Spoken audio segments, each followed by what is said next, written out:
Hi everyone, good evening. It's Gail with the Ignite Show, almost on time for a change, just after 5. I've been having a great day today. I've been super busy.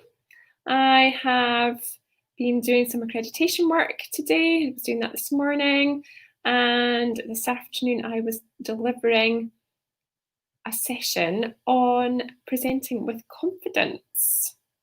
Super exciting. That's what I'm going to be talking about that today, actually. That's my thing. My topic for today is presenting with confidence. And more specifically, if you're presenting with confidence, or if you want to present with confidence, what is the most important thing to be thinking about? What's the most important piece of your presentation? So if you're live just now with me, if you're on with me, I see one person is watching me live. Let me know who you are, where you are, what you're up to, how your day has been. Drop me a little comment. You might need to click the little link so that StreamYard knows who you are, because I'm going live with StreamYard, and I've just scared whoever was watching me. I've just scared them off. They are not here with me now anymore, but that is okay. So been doing, they're back again. So been doing, I'm delivering 4 sessions just now on presenting with confidence. And yesterday's session was all about fear, right? So the fear of presenting, right? Because let's face it, most people have at least a degree of fear when it comes to standing up and presenting in public. Most people fear that. So I have a stat, and I can't remember where I got it from, but I have a stat that 75% of people have a fear of public speaking. And so we dug into all of that yesterday. We were digging into what is that? What is the fear? Where does it come from? And what do we do about it? Right? How do we overcome that fear? What causes it? Where does it come from? And how do we get into it? And how do we get past it? More importantly, right? Because it's an emotion, right? It is an emotion. And we talked about where the group were currently in relation to their confidence with presenting, where they would like to be, what would be different for them if they were there, how they could get there, what steps they need to take. And then we got into the realms of the saboteur, right? So you've all heard me talking about the saboteur before, and how it's like a pirate on a ship, how ships can sometimes have pirates on them, but whilst the pirate is part of the ship, the pirate isn't serving the ship, right? So it's not doing the ship any good whatsoever. And that if we notice that, acknowledge that, name that without judgment, we start to lessen the saboteur's grip. And then when we take action, when we take action in spite of our saboteur, it helps us to move forward, because ultimately confidence is a lagging emotion, and we need to take action to move us forward and get past the fears. Sometimes we need to face our fear, right? For the sake of our own fulfillment, we have to face the fear in order for us to move forward. So that was the essence of the session that I delivered yesterday. But today was all focused on something else. It was all focused on how do you influence other people, right? Because ultimately, the whole point of doing a presentation is to influence other people. It's to get people to take action primarily. Most people are doing a presentation because they want somebody else to do something, whether it's to give them money, to buy something. You want to teach them something so that they then use that to do something else. They want funding. They want approval for something. They want to convince somebody of something. But there's usually something that you want somebody to do, right? And really important when you're thinking about your presentation, that you're thinking about your goal. Why are you presenting? Why are you here? What is the purpose? What is the point of the presentation? So that's really, really important. And then, so if you're focused on a specific goal and you're trying to influence people to do something, well, then the people that you're trying to influence are critical, right? So your audience is the most important bit of your presentation, right? So a lot of people will think about prepping doing a lot of preparation for the presentation. And the preparation usually revolves around, what do I need to put on my slides? How much time do I need to spend on each bit? What specifically do I need to say? What is my message? If anybody that's good at presenting will be really focused on, what is my message? What's the point? What's the goal? What's the outcome that we're trying to drive to? But equally important, if not more important, before you've even done any of that, is to figure out, who am I talking to? Who am I talking to? What is important to them? And based on what I know about that, how does that influence what I'm going to say? How does that influence how I'm going to say it, what I'm going to say, how it's going to be delivered, so that I have the desired impact on them, which gets me to the desired outcome. And the thing about this is, when we think about audiences, people or audiences are full of people. And people are all different. So they all come with their own biases, their own preferences, their likes, their dislikes, their judgments, their values, beliefs, right? What they believe.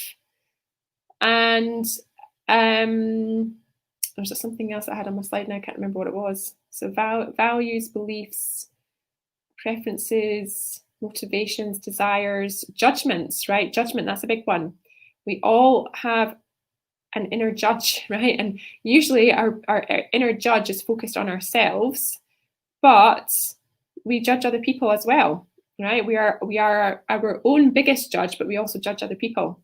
Even the most fair and open-minded of us has a judge within us somewhere.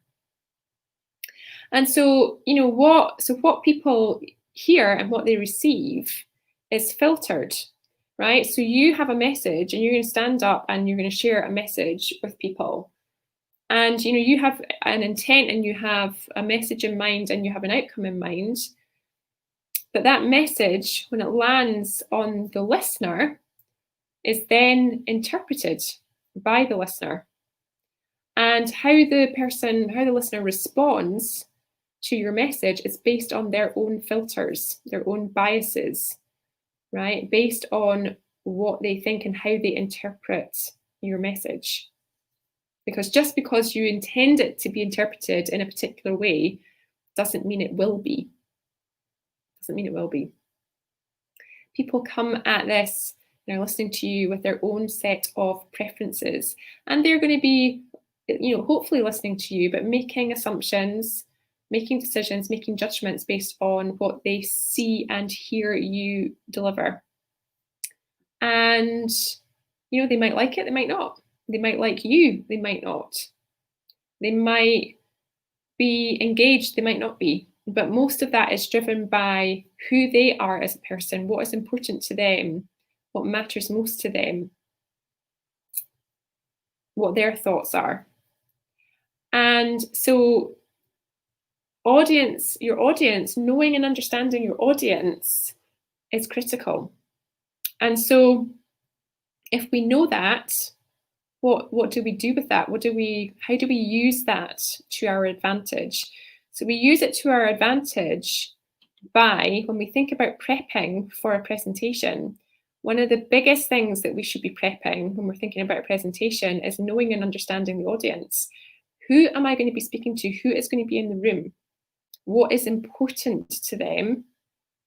And how can I put my message across in a way that matters to them, in a way that aligns with what's important to them, in a way that lets them see and understand what's in it for them, the benefits to them, why they should care about what you're saying, so that they have a clear answer to the so what question, right? Because that's one of the things that goes through our minds, as an audience member. One of the things that will be going through our minds when we're listening to a presentation is, so what? Why should I care about this? Why should I care about this? Why is this important? How does it help me? Why should it matter to me? Right? These are the sorts of things that your audience are going to be thinking when they are listening to your presentation or watching your presentation. So important that you know that, understand that, and work to build rapport and connection with your audience, because that is how you're going to have them engaged, eating out your hand, wanting to hear more, listening in, being attentive, and ultimately, if you're lucky, having them take the action that you want them to take.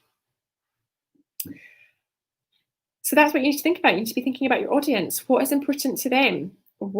And to do that, part of your preparation, part of your homework in preparing for your presentation is finding out as much as possible about who you're going to be presenting to. Now, if you're lucky, you might know the people that you're presenting to. You might know a few things about them. You might know what they're concerned with, what area they're in, what their role is, what's important to them, what they like, what they don't like, and what the mix of that is going to be in the room, because most people are a blend of different things. And in most rooms, you're going to get a blend of people, right? You very rarely go into a room where everybody's the same, and I think you do in certain situations, but it's more likely that you're going to have a blend of people on the receiving end of your presentation. So how do you tailor your presentation that's going to meet what's important to a mix of people? And so that means you're going to need to be thinking about a variety of different things, right?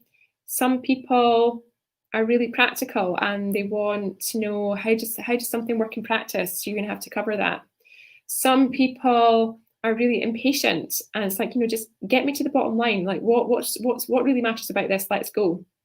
Some people are really concerned with facts and figures and data and won't take any action until they've seen all of that, right? They want proof. Give me the science, give me the data that substantiates what you're telling me. Some people are going to be motivated by, do I trust this person? Am I comfortable with this person? Do I align with what they're saying? Do their values match my values? Do I believe them? Are they genuine? Are they honest? Right? So the thing about this is, the more that you can find out about your audience, right? The more that you can find out about your audience and tailor your presentation to that audience based on what their preferences are, what their motivations are, the more likely you will be to have an impact. And that's ultimately what you're trying to do. You want to have an impact so that ultimately you influence people to take action, right? Because presentations are just another way to influence people to do something. And best way to influence other people is to know what matters to them so that you can position what your message is in a way that is going to align with what's important to them. So it's not about you, it's not about what's important to you. This is particularly important for technical people who are really motivated by technology, right? It's important to understand, but not everybody is, right? So if your big thing is technology and you want to talk about the technology, but you're speaking to the commercial person, chances are, unless the commercial person has come from an engineering background or technical background, they probably don't care, right? And if the commercial person is the one that's going to make the decision, and that's the person that you're trying to influence, really important that you think about that. And as much as you want to showcase your technology, you need to be really thinking about, well, what can I show them that's going to make a difference to them and matter to them and help them with their challenges? What are their challenges? What are their problems? What are they trying to achieve? And how does whatever you're presenting help them do that? Okay, so that's it for today. That's what I've got to share with you. Really, really, really important that you know and understand your audience so that you can influence them to take action. So when you're thinking about when you're thinking about your presentation, you're doing your homework and you're doing your prep, make sure you factor in preparing to know and understand and research and find out as much as you can about who is going to be in the room, what matters to them, what's important to them, so that you can tailor your presentation to that. Really, really important. So I hope that was helpful. Hope that you find that informative. If you are watching this back on replay, #replay, let me know if you have any questions, any thoughts on it, and if it was helpful. And I will speak to you again next week. So the Ignite Show will be back again on Monday. So I will talk to you then. I'll talk to you again then. See you soon. Bye.